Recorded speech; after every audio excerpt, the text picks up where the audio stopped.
Dati ako'y labas-pasok lang sa simbahan. Makikita ang bagong damit, makipagsosyalan. Kung ano ang napapansin, ngunit kung yan ang tulong, ayokong gawin sana. Sa Diyos at amoy, bago na rin. Dapat akong maglilingkod na may pagpapakumbabang loob. Pagkat ang Diyos ang nagbigay ng katalinuhan kong taglay. Kaya't kahit ako'y di mapansin, sa ating Diyos maglilingkod pa rin. Dapat akong maglilingkod.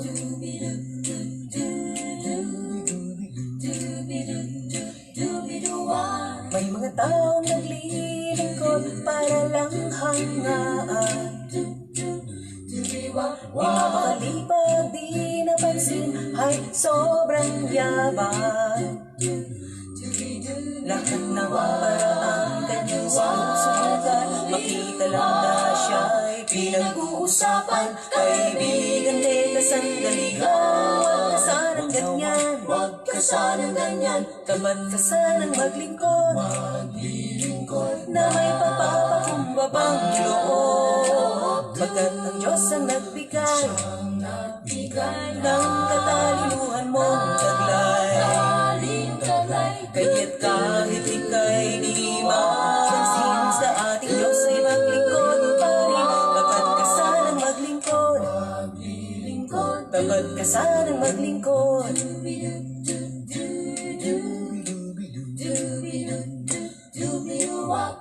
Sa bawat araw iyong alalahanin, pag-ibig ng Diyos na bigay sa iyo. Bilang ganti ay karapat, dapat na siya ay paglingkuran mo ng tapat. Kaya't sa iglesyang kinabibilangan, ibang kaloob ang taglay mong lakas. Punuan ang pangangailangan, pagpapalain ka ng Diyos sa wakas. Dapat na tayong maglingkod na may pagpapakumbabang loob. Pagkat ang Diyos ang nagbigay ng katalinuhan ng taglay. Kaya't kahit tayo'y di mapansin, sa ating Diyos ay maglingkod pa rin. Dapat na tayong maglingkod.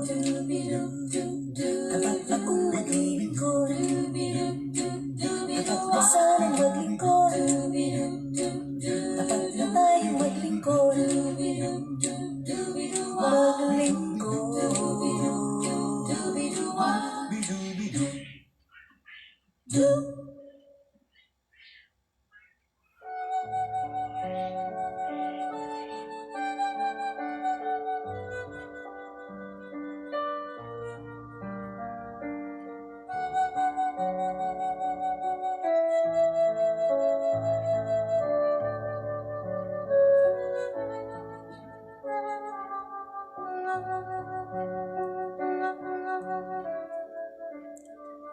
Purihin ang Panginoon sa kataas-taasan.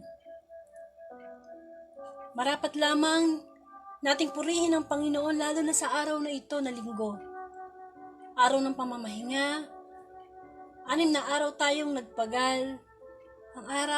Itong araw ialay natin sa Panginoon. Tayo po'y manalangin sa ngalan ng Ama at ng Anak ng Espiritu Santo. Amen. Purihin ka mong Diyos na makapangyarihan sa lahat. Muli kami nagpapasalamat sa araw na ito na matatapos na naman. Pero binigyan mo kami ng mga biyaya, Marami kang bagay na ipinagkatiwala sa amin sa araw na ito. Maraming salamat, Panginoon, sa di mabilang na biyaya na kahit kailan hindi kayang talunin ng mga bagay na sa palagay namin ay kulang o mga pagsubok na dinadanas namin ngayon. Napakarami mong biyaya. Dahil God is good all the time. Ipagpasalamat natin ang lahat ng pangyayari sa ating buhay. Lalo na ngayong katatapos lamang ng bagyo. Magpasalamat pa rin tayo sa Panginoon. Marami tayong pwedeng makita ipagpasalamat sa mga nagaganap sa ating kapaligiran. Ang pusong laging marunong magpasalamat ay nagsasara ang pinto ng pagrereklamo. Humingi tayo ng kapatawaran sa ating Ama. Patawarin mo ako, Amang Diyos, sa aking mga kahinaan, kasalanang nagawa sa nakalipas na oras. Linisin mo po ang aking puso, luklukan ito ng iyong banal na Espiritu. Dalangin ko na kami ni Brother Frederick ay gamitin mo lamang instrumento upang daluyan ng iyong mabuting mensahe. Dahil kahit kaming magsasalita, nakikinig din kami sa iyong mensahe, Panginoon.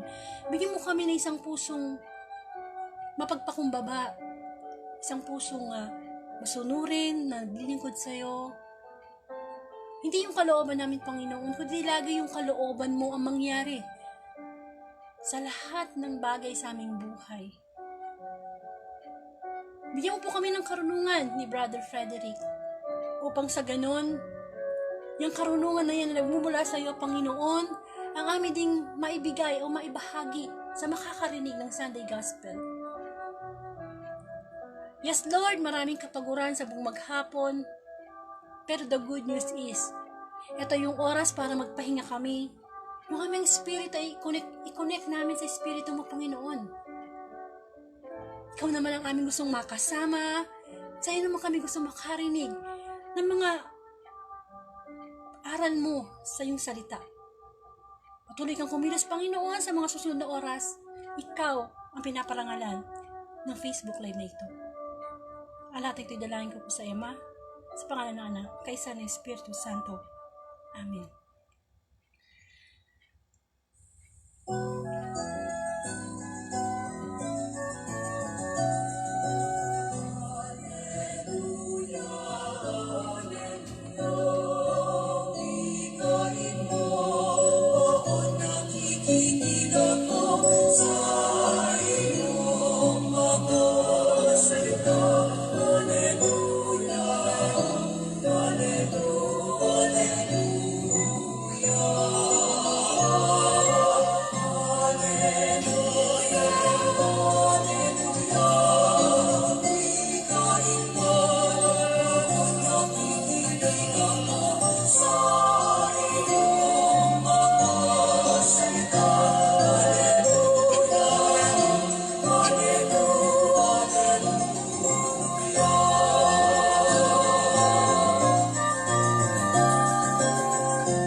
Ang mabuting balita, ayon kay San Lucas, papuri sa iyo, Panginoon. Ang paghahari ng Diyos ay maitutulad sa isang taong maglalakbay. Kaya tinawag niya ang kanyang mga tauhan at ipinagkatiwala sa kanila ang kanyang ari-arian. Binigyan niya ng salaping ginto ang bawat isa, ayon sa kanilang kakayahan. Binigyan niya ang isa ng 5,000 salaping ginto, ang isa na may 2,000 salaping ginto, at ang isa pa ay 1,000 salaping ginto. Pagkatapos nito, siya'y umalis. Kumilos agad ang tumanggap ng 5,000 salaping ginto at ipinangalakal iyon. Kumita siya ng 5,000 salaping ginto. Gayon din naman, ang tumanggap ng 2,000 salaping ginto ay kumita pa ng 2,000 salaping ginto. Ngunit ang tumanggap ng 1,000 salaping ginto ay humukay sa lupa at itinago ang salaping ginto ng kanyang Panginoon. Pagkaraan ng mahabang panahon, bumalik ang Panginoon ng mga tauhang iyon at sila'y pinag-ulat. Lumapit ang tumanggap ng 5,000 salaping ginto at sinabi, Panginoon, ito po ang 5,000 salaping ginto na iniwan ninyo sa akin. Heto naman po ang 5,000 salaping ginto na tinubo nito. Sinabi sa kanya ng Panginoon, "Magaling, tapat at mabuting lingkod. Halika, samahan mo ako sa aking kagalakan. Naging tapat ka sa kaunting halaga. Kaya gagawin kitang tagapamahala ng malaking halaga." Lumapit din ang tumanggap ng 2,000 salaping ginto at ang sabi, "Panginoon, ito po ang iniwan ninyo sa aking 2,000 salaping ginto. Heto naman po ang 2,000 salaping ginto na tinubo nito." Sinabi ng kanyang Panginoon, "Magaling, tapat at mabuting lingkod. Naging tapat ka sa kaunting halaga, kaya't pamamahalain kita sa malaking halaga. Samahan mo ako sa aking kagalakan." Lumapit naman ang tumanggap ng 1,000 salaping ginto at sinabi, "Alam ko pong kayo mahigpit at pinipitas ninyo ang bunga ng hindi ninyo itinanim at inaani ninyo ang hindi ninyo inihasik. Natakot po ako, kaya't ibinaon ko sa lupa ang inyong salaping ginto. Heto na po ang inyong salapi." Sumagot ang kanyang Panginoon, "Masama at tamad na lingkod. Alam mo palang pinipitas ko ang bunga ng hindi ko itinanim at inaani ko ang hindi ko inihasik? Bakit hindi mo na lamang inilagay sa bangko ang aking salapi? Kahit paano'y may tinubo sana ito. Kunin ninyo sa kanya ang 1,000 salaping ginto at ibigay sa may 10,000 salaping ginto, sapagkat ang mayroon ay bibigyan pa at magkakaroon ng sagana. Ngunit ang wala, pati ang kakaunting nasa kanya, ay kukunin pa. Itapon ninyo sa kadiliman sa labas ang walang silbing taong iyan. Dooy mananangis siya at magngangalit ang kanyang mga ngipin. Sa maluwalhating pagdating ng anak ng..." Ang mabuting balita ng Panginoon, pinupuri ka namin, Panginoon Heso Kristo. So isa pong pinagpalang gabi, isa pong pinagpalang linggong gabi. Maraming pong salamat sapagkat ang Panginoon ay hindi nagsasawa na tayo laging kumpletuhin ang ating araw. Kumbaga, nakakain tayo, nakagawa tayo ng mga gawain natin, pero higit sa lahat, ang gusto ng Panginoon sa bawat araw ay makarinig tayo ng kanyang mabuting balita. Sabi ko nga sa inyo, balansehin natin ang ating buhay. Mabuhay tayo hindi lang sa mga physical activities o physical na pamumuhay. Kailangan yung spiritual na pamumuhay natin, nag-a-activate din yan. Sapagkat tayo bilang tao may katawan, may espiritu, may kaluluwa. So hello espiritu, no? Yung mga espiritu natin kamusta na? Ito ba'y nag-grow? O baka naman ito ay punong-puno ng virus ng kasalanan. So welcome po sa The Word of God, Daily Gospel at Facebook Live. Ito po ay araw-araw, gabi-gabi, 8 o'clock in the evening, Monday to Sunday Gospel. Ito po yung oras na kung saan masasabi nating mahalaga sapagkat ang kasama natin dito ay ang banal na salita ng Panginoon. Amen. So, sana po magkaroon tayo ng desire na isama sa schedule natin ang pakikinig. Sabi ko nga, napakabuti ng Panginoon. Hindi mo na kailangan mamasahe, hindi mo na kailangan magbihis, kahit anong ginagawa natin. Pwede tayo makarinig ng mabuting balita online through Facebook Live. Kumbaga, hindi nagpapahuli ang Panginoon pagdating sa mga fast technology. Pero wag natin kakalimutan na ginagamit din ng dyablo ang fast technology, ang mga online, upang tayo ilayo sa Panginoon. So, kailangan kasi ang totoong labanan ngayon dito sa mundo ay yung good versus evil. Ay, ang kalaban talaga natin yung mga hindi nating nakikitang forces ng kasamaan na inihahasik ng dyablo. So ngayon po ay November 15, 2020. Sunday Gospel po ang ating pagninilayan. At ito po ay tungkol sa yung po bang mga alipin. No? Ang talinghaga tungkol sa mga aliping pinagkatiwalaan ng salapi. Maari po na narinig na natin ito na maraming beses sa gospel. Pero tulad lagi ng sinasabi ko po sa inyo, na every gospel, every word of God na naririnig natin, meron at merong bagong mensahe ang Panginoon. Lalo na ngayong pandemic time. Tiyak, sa buhay natin, sa lapi, no? No, pera, money. Pag narinig natin yan, ako talaga naman, di ba? Parang bukas lahat yata yung tenga natin, no? Dahil ang dami nawala ng trabaho ngayon. Tapos marami pang nasalanta. Marami pang nasalanta sa bagyong nakaraan. Ang daming nangangailangan ng pera ngayon. Amen? Pero sabi nga ng Panginoon, doon sa narinig nating gospel, nagbigay siya ng talinghaga, nagkwento siya. Pero alam naman natin kapag talinghaga, talagang matalinghaga. Kailangan natin ng karunungan upang sa ganun maunawaan natin kung ano ba talagang gustong iparating sa atin mensahe ng Panginoon, lalo na sa panahon natin ngayon. Ano na ba ang value ng salapi? Ano na ba ang nabibili ng salapi? Naku, di ba? Ang dumiliit ang value ng salapi. Pero higit pa dyan, sa word na salapi ang mensahe ng Panginoon. So, ang ating pong makakasama ay si Brother Frederick Prestosa. Siya po ay nangaral o naging preacher sa El Shaddai. Ngayon po ay assistant head siya ng Education Ministry of Malaya Catholic Charismatic Community. At head din siya ng music ministry ng Holy Family Catholic Charismatic Community. Member din po siya ng Council of Servant. So marami po siya sa ating maibibigay na pagninilay pagdating sa mga ganyang salita ng Panginoon.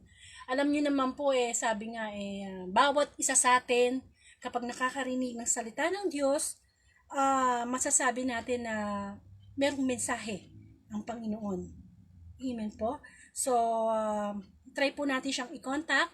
Alam naman po natin na Facebook Live to. Live na live ang presensya ng Panginoon. Manalig tayo habang tayo nagninilay. Nandito ang presensya ng Banal na Espiritu. So, sana po, ibigay po natin yung 100% nating pakikinig sa salita ng Panginoon. Kasi ito po yung pinaka-importanting ayuda na kailangan nating mga tao. Amen? Yung ating pong espiritu, nangangailangan na isang Diyos na sinasamba natin sa espiritu at sa katotohanan. Kaya sana po talagang iukol natin ang banal na oras na ito para sa ating Panginoon. Tayo po ay kanyang mga alipin na dapat na napagkakatiwalaan. Isa pong magandang gabi, Brother Frederick. Hello? Ayan, hello? Narinig niyo po ba ako? Teka lang. Hello? Hello? Parang mahina po yata. Pwede po kayo tumawag, mahina po yung boses nyo Pwede po ba? Sige pa.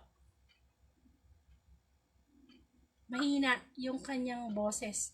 Parang ako lang nakakarinig. Ayun. So, hintayin natin siyang tumawag uli. So, yun nga sinasabi ko na pero yung boses ko po dyan malakas. Malakas po yung boses ko. Oo nga no? Mukhang magkakaproblema tayo sa signal. Kaya lang wala po akong wala po akong telephone number nyo. Ano ba? Meron po ba kayong load ngayon? Hello? Meron po. Opo, mahina. Kaya, ako lang po nakakarinig sa inyo. Meron po ba kayong load ngayon?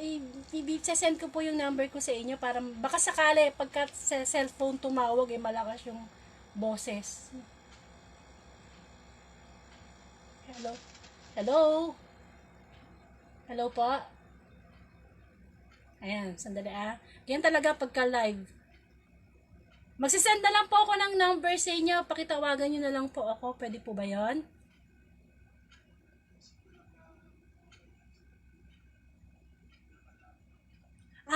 Hindi po. Wala po kayong dalang cellphone. Hindi, ganito na lang po. Ano ba to? I-send nyo na lang po sa akin yung... San po ba kayo? San? Ano po bang network nyo? San? O Smart? Smart. So, send nyo na lang po yung number nyo. Okay? So, nagkakaproblema po tayo sa sa signal. Anyway, tutuloy ko na lang po, no. So, nasa na ba ako? Ayun, yung sinasabi ko na tayong mga tao ngayon sa panahon na ito, pag narinig natin yung salitang salapi o pera, talagang importante sa atin yan. Kaya nga tayo nagtatrabaho para kumita, para may makain, mayroong pambayad sa mga bills, para mapag-aral ang mga anak. Napakahalaga ng pera sa buhay ng isang tao. At hindi po masama ang pera. Dahil kaya nga ang mundo ay umiikot dahil nga dyan sa pera na yan. Ang ayaw lang ng Diyos ay yung pag-ibig natin sa pera. At maraming tao ang umiibig sa pera. Ang pera po ay binibigyan ng pagpapahalaga. Importansya pero hindi dapat ibigin. At minsan pa ay sinasamba ang pera. Amen po. So, ito po sa akin, unahin ko na lang yung reflection ko kung hindi makakakonect si brother, no? So, nilagyan ko siya ng hashtag hiram na salapi. Kasi doon po sa talinghaga, ay napakinggan po natin na merong 3 katiwala yung Panginoon, no? Na aalis kasi yung Panginoon Iiwan muna niya yung mga katiwala niya sa kanyang mga ari-arian at Hello? Ayan, medyo malakas-lakas na. Sige po. Magsimula na po kayo magbigay ng reflection sa gospel. Amen po. So, ito na po si brother.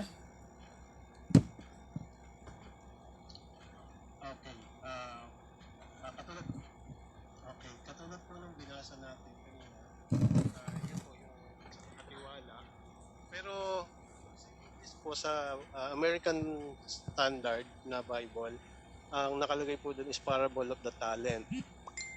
Yung pong talent ay hindi po nagre-refer sa, although medyo related, pero yung talent na sinasabi po doon ay ito po yung sinasabing kind of measurement na ginagamit nung panahon po ng ating Panginoong Jesucristo. Ang katumbas po ng isang talent ay 60 shekels or 60 coins, silver coins. No? So, ibig sabihin, yung talent po na yun ay nagre-refer kung ano ang sukat, no? Ano ang sukat na ginagamit. So, nakita po natin dito na yung mga katiwala ay binigyan ng iba't ibang sukat na ipinagkatiwala sa kanila. So, una po ay meron pong nagtiwala, may ipinagkatiwala, at may katiwala, at meron pong pagsusulit na sinasabi. So, ito po yun na paano po, sino po yung nagtiwala o yung sinasabi po ditong amo, kung mapapansin natin ay pwede po itong nire-refer po niya yung ating Panginoong Diyos, ang Diyos na siya ang amo o siya yung nagtiwala at lahat ng bagay ay kanyang ipinagkatiwala sa atin. No? So yung Diyos Ama na nagtiwala, siya po yung nagbigay ng mga iba't ibang klase o sukat iba-ibang sukat ng pinagkakatiwala niya. No? Ngayon, meron pong sinasabing pinagkatiwalaan. Yung pinagkatiwalaan naman po, walang iba kundi tayo pong mga tao. Amen. At tayo pong mga tao ay binigyan ng Diyos ng mga bagay na katulad ng sa mundo, yung estado ng buhay natin, yung kayamanan, at isa pang ipinagkatiwala sa atin ng Diyos ay ang kanyang simbahan at ang pananampalataya. Amen. No? Ngayon po, tayong lahat ay isinilang sa mundo na wala naman talaga tayong dala, no? Na kahit ano. At lilisan po tayo sa mundo na wala naman tayong madadala. Ito po ay isang pagpapatunay na wala naman talaga tayong pagbabayari. So isa lang talaga ang nagmamayari, kundi ang Diyos Ama. At ang Diyos Ama natin ay siyang nagkatiwala sa atin at tayo po yung katiwala. Ngayon. Pangatlo is paano natin idinidil yung ipinagkatiwala sa atin ng ating Panginoon. How the person uses the talent God has given us, no? How a person engage himself, no? Paano natin engage yung sarili natin do sa mga ipinagkatiwala sa atin ng Panginoon. Kahit ano pa man yan, or yung ating kayamanan, o yung treasure, yung talent natin, yung kakayanan natin, iba-iba yan, no? At yung oras natin, yung buhay natin, mga kapatid, na siyang hiram din natin sa Diyos, no? Makikita natin na paano natin ibinibigay o paano natin ginagampanan o paano natin pinalalago yung bagay na ibinigay sa atin ng Panginoon. At kung halimbawa tayo po ay may mga estado sa buhay, doktor ka man, pari ka man, or lingkod ka ng Panginoon, or abogado ka, o ano man yung estado natin sa buhay, mga kapatid, ay paano natin ito ginagamit, no? Unang-una, ayon sa kalooban ng Diyos. Sabi nga doon na ng Biblia ay, if we put God first, sa lahat ng bagay na ginagawa natin, He will crown our efforts with success. No? Amen. So yung mga bagay na binibigay sa atin ng Diyos, paano natin ito ginagampanan, no? Ayon sa kalooban ng Diyos? Ginagamit ba natin ito for His glory? O ginagamit ba natin ito para sa makatulong tayo sa kapwa natin? Ginagamit ba natin ito para po mapaunlad yung ating karunungan ng ayon po sa kalooban ng Diyos? Kaya nga po, dapat nag-excel, or sabihin natin may progress, or sabihin natin may level, no? Nagle-level up dapat tayo. Kasi sinabi nga po dito na kapag hindi tayo nag-level up, mga kapatid, hindi natin pinagyaman yung ibinigay sa atin ng Panginoon, mga kapatid, ay kukunin pa ito, no? Kukunin pa ito sa atin. At yung reward po, mga kapatid, ng mga taong gumagawa or nagpapalago ng mga bigay ng Diyos, ay ang reward po nito, mga kapatid, ay more na, sabihin natin, responsibility, no? The greater gift, the more the responsibility, no? Parang pag naalala ko yung palabas na Spider-Man, na nasabing ganun. Greater power, isabihin, kailangan ng malaking responsibility, no? Kaya po, mga kapatid, kailangan natin itong gampanan because ang mangyayari sa atin is pagdating ng Panginoon, kung magsusulit tayo sa Kanya at wala tayong na ipagsulit at hindi natin na ipagbuti anuman yung mga bagay na dapat nating ginawa. Kung halimbawa, sabi ko nga sa inyo, kung halimbawa ako, katulad ko, lingkod ako ng Panginoon, paano ko ginampanan yun? Paano ko pinalago yun? Ginamit ko ba? Or nakatulong ba ako? Naging makabuluhan ba? May halaga ba? So yung talent na sinasabi is yung measurement, no? Meron bang halaga? Meron bang timbang yung mga ginawa ko? Meron bang nangyari? No? So ipagsusulit, pagdating sa huli, sabing gano'n, ipagsusulit po natin ito, mga kapatid. Kaya handa ba tayo kung sakaling dumating ang Panginoon at magsusulit tayo sa Kanya, lalong-lalo na, mga kapatid, sa ating mga buhay, pananampalataya, na yung ipinagpagawa sa atin ng Diyos na ibigin ang kapwa, tulungan ang kapwa, na siya lang din ng kabuuan ng Biblia, na ang kabuuan ng Biblia, mga kapatid, ay yung pag-ibig sa kapwa.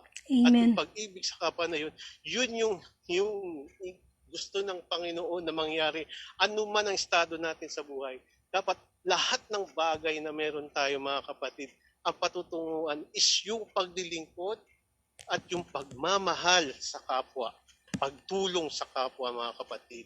Lalo na ngayon sa mga panahon na ngayon ay maraming taong nangangailangan ng puso natin, mga kapatid.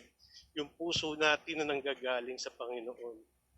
Kaya sa buhay po natin, mga kapatid, na bilang tayo ay naniniwala, nananampalataya sa Diyos, sinasabi natin naglingkod tayo ng Diyos, mga kapatid, wag po nating kalilimutan na ang pananampalataya na walang kalakip na gawa ay patay. Amen. So mga kapatid, tayo ay inuoblig ng Panginoon na yung paglilingkod natin at yung mga bagay na meron tayo ay pwede nating gamitin yun upang mapakita natin sa Panginoon na ginampanan po natin yung kanyang ipinagbilin sa atin, mga kapatid, o pinagkatiwala sa atin.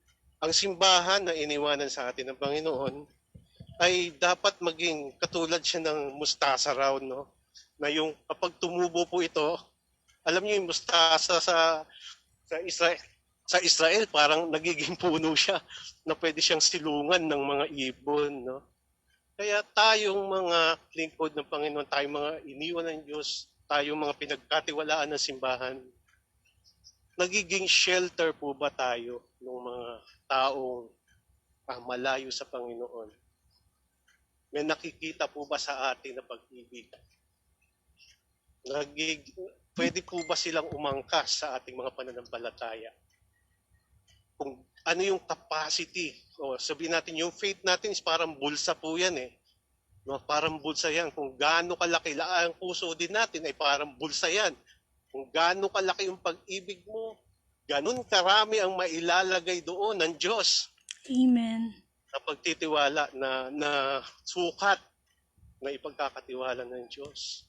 Kaya mga kapatid, ang hamon sa atin ng Panginoon ay yung tayo po'y maging mabuting tao, tayo po'y gampanan po natin yung ating kasi maraming tao ngayon, yung mayaman, maraming pera, pero hindi nila alam na kung ano yung purpose ng Lord. Kung bakit meron sila nun. Amen. No? Ano ba purpose ng Lord? No?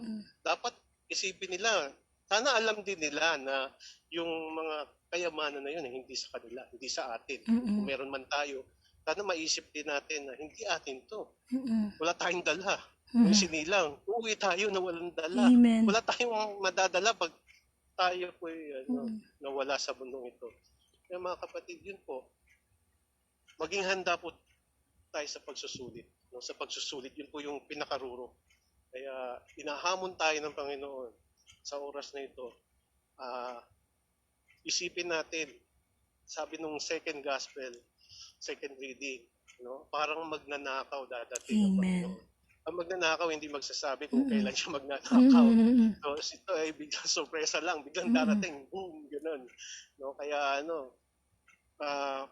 isipin daw natin ang buhay natin, sa buhay natin, ang Panginoon babalik. Yan ang ating faith, di ba? Sabi natin. Amen. Si Kristo namatay, si Kristo nabuhay, si Kristo babalik sa wakas ng panahon. Tapos na po yung si Kristo namatay, tapos na yung si Kristo nabuhay. Ang inaantay natin ay yung pagbabalik. Si Kristo'y babalik sa wakas ng panahon. Ang tanong, ready ba tayo magsulit? Ready tayo? Handa ba tayo magsulit sa Panginoon kung dumating siya? Kaya dapat daw po, ang isipin natin, mamaya darating si Lord. Dahil hindi natin alam kung kailan. Mamaya pwede dumating si Lord. Bukas, pwede dumating si Lord. Sunod na linggo, pwede dumating si Lord. Or in this very moment, pwede dumating si Lord. Anytime. Ang tanong, pagdating ko, saka ka palang matatakbo sa simbahan para sabihin, ito po yung donation ko. Padala niyo po sa Cagayan. Saka ka palang tatakbo sa pare para mag-umpisan. Saka ka palang, hindi po yun, mga kapatid. Ang mangyayari po sa atin, cast out po tayo. Kung hindi po tayo makapagsusulit sa Panginoon, cast out po tayo sa sinasabing pag-aari ng Diyos. Remember, kapag dumadating ang Christmas, ang mga gospel po natin is tungkol sa pag-ahari ng Diyos. Amen. So, tungkol sa pagbabalik ng Diyos. Amen. Tungkol sa muling pagbabalik ng ating Panginoon. Kaya, nandito tayo sa ikatatlong linggo ng karaniwang panahon. Malapit na dumating ang Christmas na naman. Sa liturgical calendar po natin, ang New Year natin is yung itong last Sunday ng November. Yan. At magse-celebrate tayo ng Christ the King sa third Sunday. Mga kapatid, napaalala ko na po sa inyo, ang New Year natin sa bilang mga Kristiyano ay ang third Sunday ng November, yung unang Advent. Yung unang Advent. Kaya, ang Panginoon malapit na dumating. So, maging ready po tayo. Maglingkod po tayo. Yung mga meron po tayo, hindi po atin yan. Amen. Kailangan natin i-invest yan. Paano? Paano natin i-invest? I-invest natin sa mga nangangailangan, mga kapatid. Amen. I-invest natin sa lahat ng tao o ano man ang kailangan nila, spiritual na pag-ibig, financial na pag-ibig, o ano man ang kailangan nila, mga kapatid, na meron tayo, huwag natin yan ibaon. Huwag natin itago. Mm-mm. Dahil binigay natin yan sa atin yan ng Diyos Amen. para ipaglingkod po natin sa ibang tao. Kaya maraming salamat po sa pagkakataon na makapag-share at nawa po ay nakatulong po ito at nawa po ay naunawaan niyo po yung aking gustong ipahatid sa inyo. Amen. Magandang gabi po sa inyo lahat. Yes. Maraming salamat po, Brother Frederick. Napakaganda ng ibinahagi mo. Talagang nahimay mo yung gospel. Maraming salamat. Pagpalain ka ng Panginoon. So, bababa ko na po yung telepono. So, ayan. So, yung po no, na dinig natin kay Brother Frederick na talagang magsusulit tayo sa Panginoon. Amen? Tama! Tapos na ang Old Testament. Tapos na ang ang New Testament tapos na yun sa part na ng Panginoong Jesus. Nasa last part na tayo ng Bible, Revelation. So talaga naghihintay na lang tayo ng pagdating ng Panginoon. So sa akin naman po ang reflection ko po sa mabuting balita, binigyan ko nga po siya ng hashtag na hiram na salapi. So sa akin po dadagdagan ko na lang yung kanyang mga sinabi, no? So alam niyo po, kapag nadinig natin ang salitang hiram, ibig sabihin ng hiram ay may kapatid na tiwala. Ibig sabihin, kapag tayo ng hiram, may kasama yung tiwala. At ang tiwala ay dapat ingatan. Amen? Kapag tayo pinagkatiwalaan ng ating kapwa, ibig sabihin, yung kanyang puso, yung kanyang isip, naniniwala siya sa atin. At sa panahon na ito, napakahirap magbigay ng tiwala. Dahil laganap na ang mga masasamang tao. Laganap na yung mga budol-budol gang. Laganap na yung minsan kahit kadugo mo, niloloko ka. Amen? At alam po natin na ang salitang pag-ibig, ang pundasyon niyan ay tiwala. Kaya ka nagmamahal sa kapwa mo, sa asawa mo, o kanino man, dahil nag-ugat yan sa tiwala. Kapag wala na ang tiwala, nawawala ang pag-ibig. Salapi. O sige, punta muna tayo sa bagay na nakikita, salapi. Pera. Sabi ko nga kanina, mahalaga ang pera. Ituring natin ang pera na mahalaga dahil nagagamit natin sa araw-araw nating gastusin, sa mga bagay na gusto nating bilhin, bayaran, pero never nating iibigin ang pera sapagkat ang pag-ibig sa pera ay kasalanan. Amen? Tayo pong mga tao pinagkakatiwalaan ng Diyos. Kamukha doon sa gospel, binigyan niya yung kanyang mga alipin ng 5,000, 1,000, 2,000, tapos umalis siya. O di, kanya-kanyang gawa sila, di ba? Yung dalawa, pinatubo. 5,000, naging 10,000. Samantalang yung pangatlo, anong ginawa? 1,000, ibinaon sa lupa. Amen. So, nung magbalik ang Panginoon, anong nangyari? Nagsulit siya. Nag-report silang 3. At anong sabi niya doon sa mga nagpatubo? Ikaw magaling. Magaling na mapagkakatiwala ang alipin.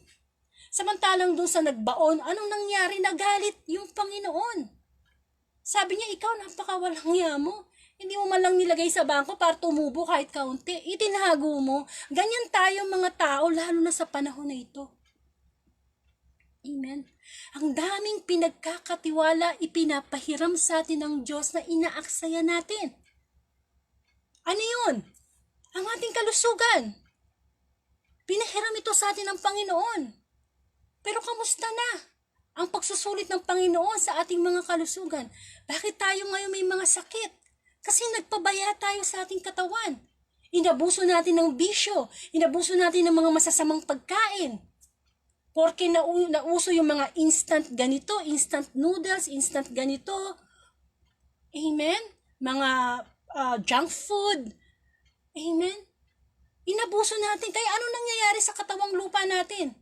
Na dapat panahanan ng templo ng banal na espiritu, nagkakasakit. So, paano tayo makakapaglingkod sa Panginoon kung tayo ay may sakit? Amen? Samantalang hiniram lang naman natin, ipinahiram ng Diyos sa atin ang ating buhay, ang ating kalusugan. Amen po, para bigyan ng papuri ang bawat parte ng ating katawan, magamit natin sa pagpupuri sa Panginoon. Ano pa yung mga pinapahiram sa atin ay pagsusulit, ating mga relasyon, ating pamilya, ating asawa. Pinahiram yung asawa natin, yung mga anak natin, di atin yan, hinihiram lang natin yan. Amen? Pero anong nangyari? Pinahiram ka ng asawa, pinakasalan mo, ngayon hiwalay na kayo, broken family. Pag nagsulit ang Panginoon, itatanong na anong nangyari? Niligawan mo ng husto, sinuyo mo, napasagot mo, pinakasalan mo, binigyan ka ng anak, ay anong nangyari? Bakit kayo broken family? Pinahiram ko lang yan sa iyo, bakit hindi mo iningatan? Amen? Ang trabaho natin, pinapahiram lang. Anong nangyari? May mga taong nandadaya sa trabaho. Merong mga ibang hindi ginagawang mabuti ang trabaho. Pera, salapi, naku, ito po. Hiram na salapi. Bakit? Sapagkat lahat dito sa mundo, kailangan yata ng pera. Di ba? Bibili ka lang, ay, kailangan mo lang ng siling labuyo, kaperasong kalamansi, lahat binibili, no? Hindi ka mukha nung araw, nung malita ko, natatanda ko na ihingi lang yan sa kapitbahay namin ng lolo ko eh. Eh ngayon talaga, bibilihin mo. Ang presyo ngayon ng mga bilihin, hindi mang nagtaas, kumukonti. Yung kangkong, dati ang kapal-kapal, ngayon hindi nga nagbago ng presyo, kumukonti naman ang kumukonti. Amen? Salapi, pahalagahan natin ang pera. Bakit? Sapagkat ito ay galing sa Panginoon. Anong ginagawa ng mga tao sa pera? Ipinangsusugal, kapatid, wag nating gagawin yan. Wag nating itataya ang ating pinaghirapang pera na galing sa Panginoon, na pinahiram lang, na isusugal pa natin. Bakit? Halimbawa, nagsugal ka ng 20 pesos, ipinagkasapalaran mo yung 20 pesos, natalo ka. Yung 20 pesos na yun, malayo na ang mararating nun. Pwede mo yung itulong sa mga nabagyo, pwede mo yung ibigay sa pulube, pwede mo yung ibili ng mineral water. Yun ang sinasabing pera na naging bato pa. Bakit? Bakit mo itinataya sa sugal? Kasi gusto mong makuha yung pera ng iba. Diba? Kaya tayo nagsusugal kasi gusto nating makuha yung pera ng iba. Kasi lahat sila tumataya eh. At yun ang pag-ibig sa pera. Amen? Kaya, mga kapatid, yung pera na yun, isipin natin na, imbis na isugal ko to sa paggawa, ipatubo ko to sa paggawa ng mabuti.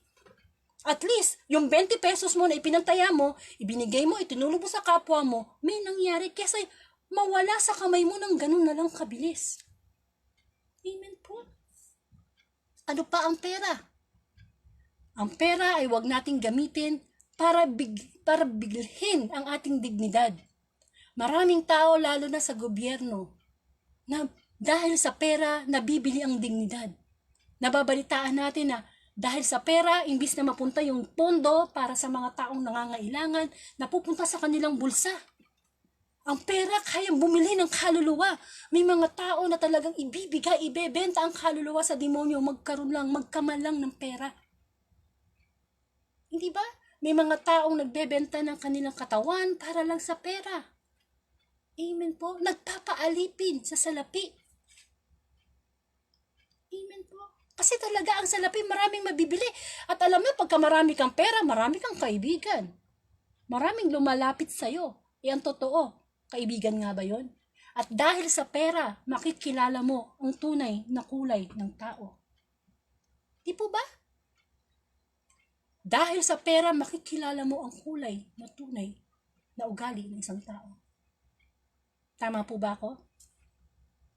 Amen po. Ang pera ay mahalaga sa tao. Pero dapat natin itong bigyan lang ng respeto at pagpapahalaga sapagkat hinihiram. Magpahalaga tayo kahit sa 5 duling. Minsan nga naikuwento ko, no, na Kung ikaw ba'y nagmamadali, punta ka ng trabaho, may natapakan ka o nakita kang piso sa daan o 25, papansinin mo ba yun ay nagmamadali ka? Balik rin natin, hindi siya piso, hindi siya 25, 1,000 siya, nagmamadali ka talaga. Maiiwanan ka na ng sasakyan. Kapatid, sigurado ko, tatapakan mo 1,000 at kukunin mo. Ano ibig sabihin doon? Kailangan tayo ay nagbibigay na importansya sa maliit na bagay. Hindi mabubuo ang 1,000,000 kung wala ang 5 duling. Amen? Kaya kayo sa mga bahay nyo, kapag nagwawalis kayo, may nakita kayo 5 piso, basta pera, kunin nyo. Amen po. Sabi nga dun sa gospel, ang napagkakatiwalaan sa maliit na bagay ay mapagkakatiwalaan sa malaki. Sapagkat ang meron pa ay bibigyan, pero yung wala na kukunin pa. Ano ibig sabihin nun? Yung meron, ibig sabihin, meron ka ng, marunong ka ng gumawa ng kabutihan, marunong ka ng tumulong sa kapwa mo, lalo pa yan dadagdagan ng Diyos. Meron ka ng peace of mind, dadagdagan pa yan ng Panginoon. Meron ka ng pag-ibig sa kapwa mo, dadagdagan pa yan ng Panginoon. Pero yung wala ka ng tinutulong sa kapwa mo, nagtatanim ka pa ng galit, lalo kang mawawalan, lalo kang mababaon sa galit, sa sama ng loob, hanggang sa hindi mo mapapansin, wala na palang natira sa'yo. Hiram. Hinihiram natin ang lahat, hindi lang sa salapi. Hinihiram natin yung ating talento, hinihiram natin yung ating lakas, hinihiram natin yung ating nalalaman. Actually, mahirap pa tayo sa daga. Wala tayong pagmamayari. Kahit sabihin mo pang ikaw ang pinakamayaman. Kapatid, yun nga sinasabi ni Brother Frederick Kapag ikaw yung mas maraming pera, isipin mo ano yung purpose, bakit kayo mayaman? Bakit ka maraming pera? Ang purpose mo, para ito'y gamitin mo sa pagtulong sa kapwa. Sapagkat kung ano yung ginagawa natin sa kapwa natin, ginagawa natin yun sa Panginoon. Amen? At hindi lang sa mayaman ito. Hindi porke baka sabihin nyo pag mayaman lang ako, sige magmumudmud ako ng pera. Hindi. Kahit ordinaryong tao ka lang, kahit mahirap ka lang, kailangan pinapatubo natin ng kabutihan yung mga ipinagkakaloob sa atin ng Panginoon, yung ipinapahiram sa atin, sapagkat nagtitiwala sa atin ng Diyos. Kaso ang nangyayari sa tao, gumagawa na ng kabutihan kapag may nakakakita. Pag sinabing bawal magtapon ng basura, bawal umihi dyan, bawal tumawid dyan, anong ginagawa ng tao? Bina-violate. Sabi ko nga sa Pilipinas, kung gusto mong makita ang mga basura, tumingin ka sa nakapaskel na bawal magtapon ng basura. Ano pong punto ng Panginoon dito? Tayong mga tao, dapat kahit hindi tayo nakikita ng ating kapwa, gumawa tayo ng kabutihan dahil kitang-kita tayo ng Diyos. Sabi ko nga, pinagkakatiwala sa atin, may tiwala ang Panginoon na kahit hindi ka katingin yung nanay mo, yung tatay mo, yung asawa mo, hindi ka magtataksil, hindi ka manluloko sa trabaho mo kasi may tiwala sa iyo ang Diyos. May tiwala, alam natin na, Lord, pinagkakatiwalaan mo ko, andito, alam ko, nakikita mo yung masama kong ginagawa. Pero nung ginagawa natin sa tiwala natin sa Panginoon, sinisira natin. Yan, yung mga pautang. Kapag kayo ay nangutang, hindi yung pera lang ang ipinautang sa inyo, kundi yung pagtitiwala. Amen? At kung ay yung mga namang hindi na bayaran ng utang, huwag po sumama ang loob nyo. Baka naman nautangan lang kayo ng 500, 1,000. Yung 1,000 naging dahilan para murahin mo, magkasala ka. Pagka gano'n ang sitwasyon, ipaubaya mo sa Panginoon. Sapagkat ang pinautang mo sa Kanya ay hindi lang naman sa'yo yan Ipinahiram lang yan sa'yo ng Panginoon. Kung nagpautang ka ng 1,000, messenger lang tayo. Ito, pinapahiram ng Panginoon sa'yo. Amen. Ang mahirap kasi po sa atin, inaangkin pa natin yung yun ang mahirap yung pinahiram ka na, inaangkin natin na akin to, pinaghirapan ko to. Amen. Nagiging gahaman tuloy ang tao sa pera. Hindi lang sa pera, sa kapangyarihan, sa katanyagan. Amen. Alam mo itong salapi na to, hindi lang naman to nagre-refer sa salapi. Yung mga bagay na mahalaga sa atin, na naiisang tabi na ang Panginoon. Magsusulit ang Panginoon. Yan ang totoo. Masarap humarap sa Judgment Day na makita ng Panginoon, nakaharap tayo face to face sa Diyos. Nasasabihin sa atin ang pinakamasarap na pangungusap. Nasa Diyos lang natin mapapakinggan. At ano yun? Ikaw, isa kang mabuti at tapat na alipin. Halika, makisalo ka sa aking kagalakan. O, ikaw, isang tamad, walang niya, walang kwentang alipin, doon ka sa impyerno. Amen. Sana po yung mga natitirang pwede pang ipagkatiwala sa atin ng Panginoon. Gawin po nating katiwa-tiwala tayo. Yan po ang kabutihan sa Panginoon. Sa tao, kapag nawala ng tiwala sa atin, ang hirap na minsan ibalik. Nagkakaroon nga. Sabi nga nagkakaroon ng lamat. Pero ang Diyos hindi. Kapag tayo humingi ng tawad, muli niyang ibinabalik ang kanyang tiwala. At huwag po sana nating sayang yun. Sapagkat ang tiwalang yun ay pinagkakaloob lang sa atin hanggat buhay tayo. Pero once na namatay na tayo, wala na yan. Nandun na tayo sa tinatawag na Judgment Day. Amen po. Ikaw, ako, tayo, walang-wala sa harap ng Panginoon. Nakakakain lang tayo dahil sa habag, biyaya ng Diyos. Nakakakilos lang ang bawat parte ng ating katawan dahil sa biyaya ng Diyos. Tayo ay may bahay, may trabaho, may asawa dahil sa Diyos. Walang-wala talaga tayo. Huwag tayong kumapit sa mga material na bagay sapagkat yan lahat ay hindi natin madadala kapag tayo ay namatay. The more na marami kang pera, gamitin mo opportunity to help others. Hindi yung tutulong tayo sa kapwa, maghahangad tayo ng balik. Yan ang huwag natin gagawin. Kung sa tumulong ka sa kapwa mo, huwag kang maghihintay ng balik. Yan ang masakit Kaya alam mo tayo nasasaktan at nagkakaroon ng kaaway kasi naghihintay tayo ng balik Minahal kita, dapat mahalin mo din ako Tinulungan kita pero dapat tulungan mo din ako. Hindi dapat ganun. Pinapahiram ng Diyos na magkaroon tayo ng kapayapaan, ng pag-ibig para ibigay sa kapwa ng walang kapalit sapagkat ang maggaganti o magre-reward sa atin ay ang Diyos. Amen po. Just give. It's better to give than to receive. May pera ka, gamitin mo to. Itutulong ko to sa kapwa ko. At tumulong tayo ng lihim, Baka naman tutulong Para kang politiko na kailangan may banner pa dyan. Ipapakilala mo na donated by, hindi. Amen po. Gamitin natin. May talent ka, maganda kang kumanta, gamitin mo. Para sa Panginoon. Doktor ka, engineer ka, magbigay ka ng libreng serbisyo sa mga taong walang pambayad. Hindi rin mo lang yan talent na yan Amen po. Lahat tayo may talent. Huwag mo sabihin wala tayong talent. Kahit simpleng pagluluto, masarap ka magluto. Ano yan?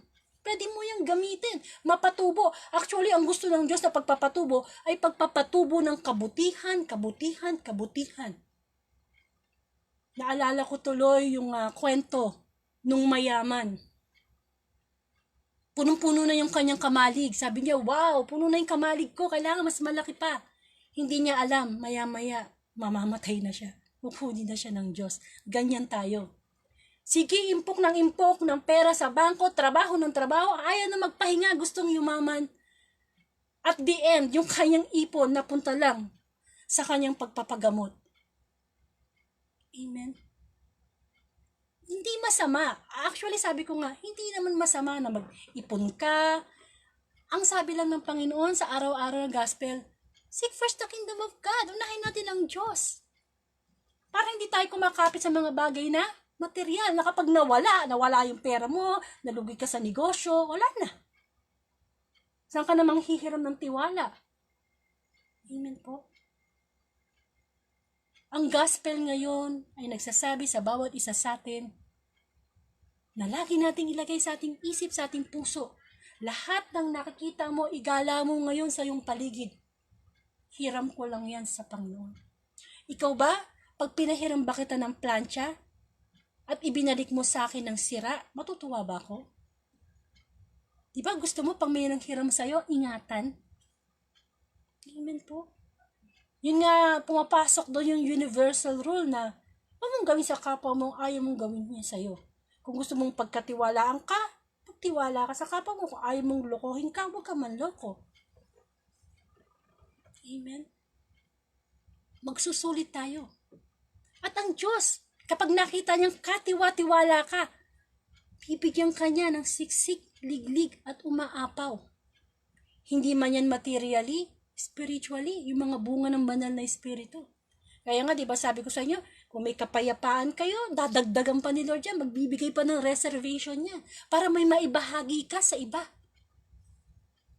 Amen. Samantalahin natin hanggat buhay tayo, yung meron tayo, bigay natin. Alam nyo kasi may mga tao na kapag halimbawa na namatay ka na at dadalaw sila sa libingan mo, may mga tao masasabi na ang buti ng tao na yan, tumulong sa kapwa. Kesa naman yung nakaburol ka at sasabihin na napakawalang niya yan, no? Mukhang pera yan, no? Di mo lang magtulong, no? Diba? Gamitin natin ang pera to glorify God. Magbigay tayo ng buong puso. Kung hindi man yung pera, yung talento natin, pag may humihingi sa inyo ng advice, bigyan nyo ng advice, godly advice. Amen. Hiram, hiram, hiram. Tayo isinilang ng hubad, tayo'y mamamatay, pare-pareho lang tayong sa lupa kakainin. Kahit gaano pa kaganda ang ataol natin, kaganda yung musileo natin. God is a fair God. Pagdating ng araw ng pagsusulit, titingnan niya yung mga pinahiram. Inayos ba natin? Napakinabangan ba to glorify Him? O nagpabaya tayo? Lalo na sa ating kalusugan. Amen. Sana po mapagnilayan natin yan. At ang katanungan sa gospel ngayong Sunday, na pwede nyo pong maisama sa inyong pagninilay. Ano na ba yung mga bagay na ipinagkatiwala sa atin na sinayang natin?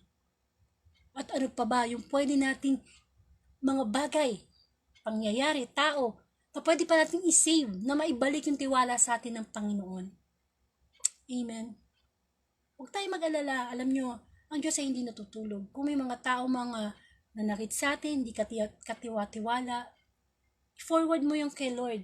Sapagkat ang turo lang sa atin ng Diyos ay magpatawad, ang pagpakumbaba, ang paghuhusga, ang pagpaparusa, Diyos lang ang may trabaho niyan. Tayo wala, hindi natin trabaho yan. You should be always humble. Humility.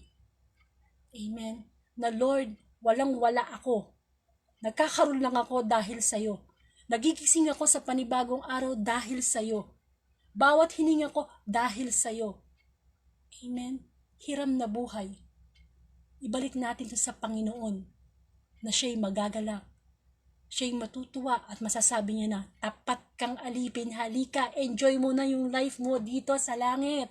Tapos na yung mga pagpapagal mo at paghihirap dyan.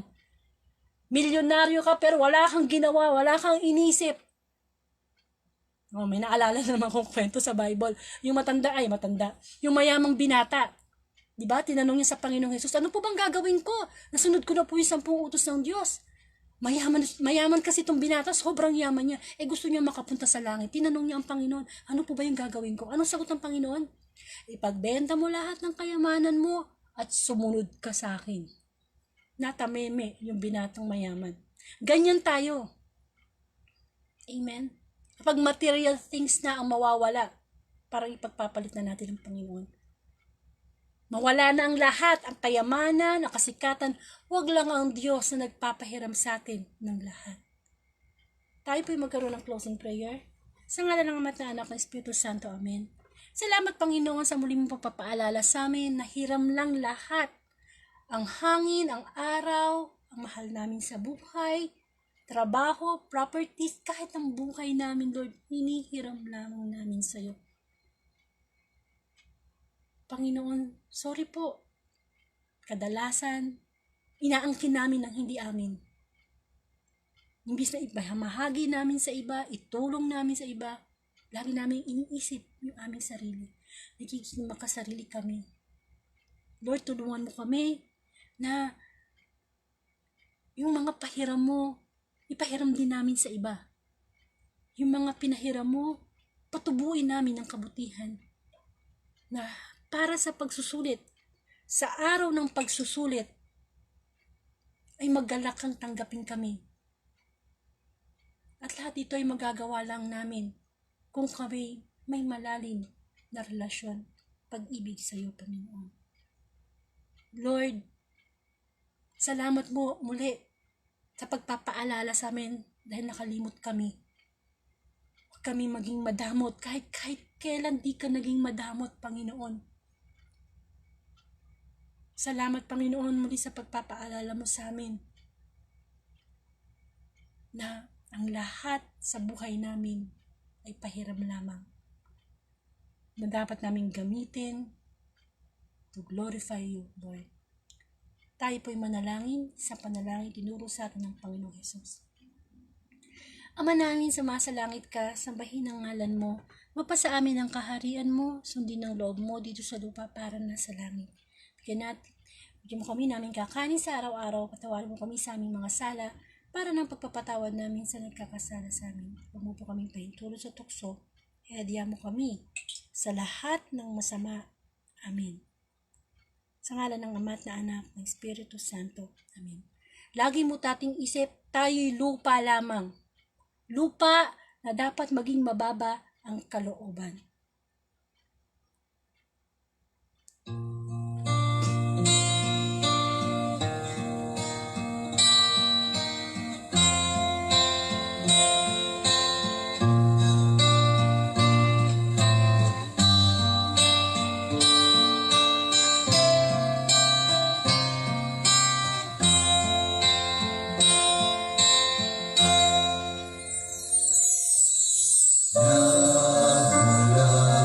Sa lupa magbabalik na kusa ang buhay mo. Sa lupa nagmula.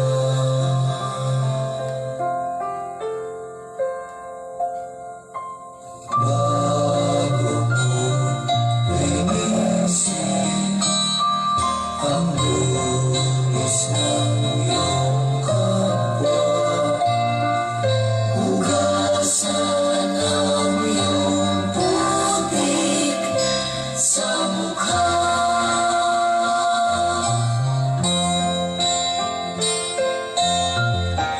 Kung ano ang di mo gusto,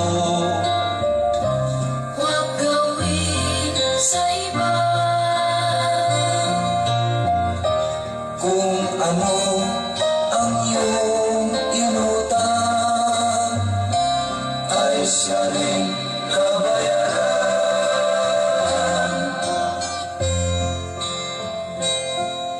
Sa mundo ang buhay ay mayroong hangganan dahil tayo ay lupa lamang.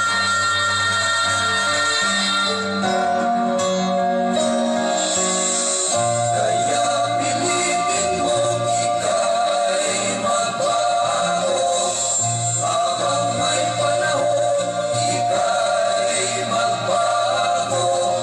Pagmamahal sa kapwa'y isipin mo.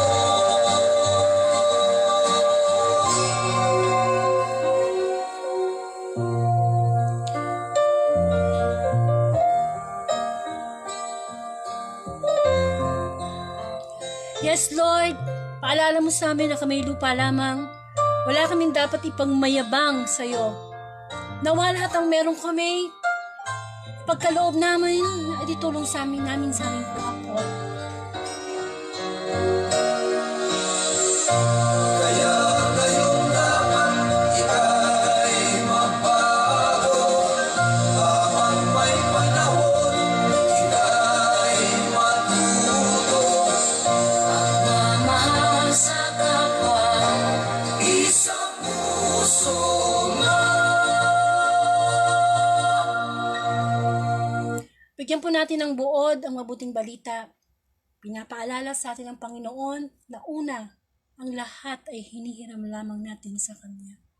Pangalawa, darating ang pagkakataon na tayo'y magsusulit lahat sa harap ng Diyos.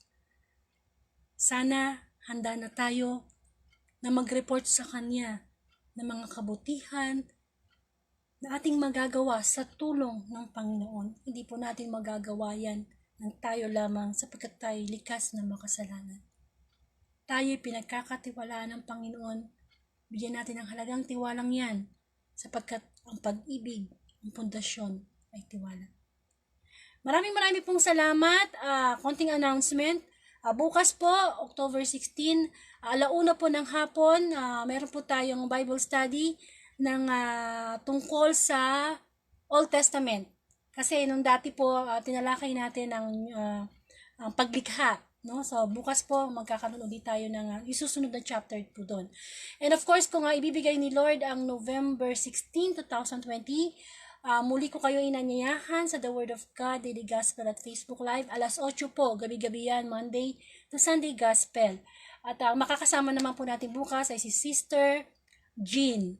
So, yun po. And then, sana po, ito po nga Sunday Gospel ay i-share nyo po sa timeline nyo bilang pagsunod sa Great Commission na ipalaganap ang mabuting balita. At kung meron po kayong prayer request at Thanksgiving, i-private message nyo lang po ako, isasama po natin yan. So sana po, bago tayo matulog, manalangin tayo, magpasalamat tayo sa mga pinahiram niyang pagkain, pinahiram niyang mga cute na mga apo natin, mga anak na nalaro natin, mga pinahiram, no? Sana lagi nating isipin na, temporary lang ang buhay. Pinapahiram lang. So, maghanda tayo sa isang tunay na buhay na hindi napahiram. At yun ay ang buhay na walang hanggan kasama ang Diyos. Doon hindi na tayo manghiram. Aangkinin na natin na atin yon sapagkat yon ang regalo sa atin ng Diyos. Maraming pong salamat and to God be the glory.